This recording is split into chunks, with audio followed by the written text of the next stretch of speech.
നാളെ ഞങ്ങള് ഗുരുവായൂർ പോവല്ലോ. ഗുരുവായൂരോ? എന്തിനാ? ചോറൂണ സൂര്യമോളുടെ. ചോറുണോ? സൂര്യമോളില്ലേ എന്റെ അനിയത്തി, അവളെ ഉണ്ടല്ലോ. ഞങ്ങൾ ഗുരുവായൂർ കൊണ്ടോ, എന്നിട്ട് അവിടെ വെച്ച് ചോറ് കൊടുക്കും. നിങ്ങളുടെ വീട്ടിൽ ചോറില്ലേ? എന്തിനാ അവിടെ കൊണ്ടുപോന്നേ? വീട്ടിൽ ചോറുണ്ട്, എന്നാലും ഗുരുവായൂർ പോകും. അവിടെയാണ് സൂര്യമോളുടെ ചോറും. എവിടെയാ ഗുരുവായൂർ? ഒത്തിരി ദൂരെ ദൂരെ ദൂരെ ദൂരെ.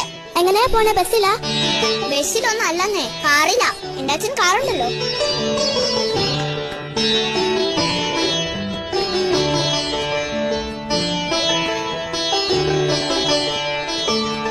ഈ ചോറുണ്ടെന്ന് വെച്ചാ എന്താ ജാനിക്കുട്ടി?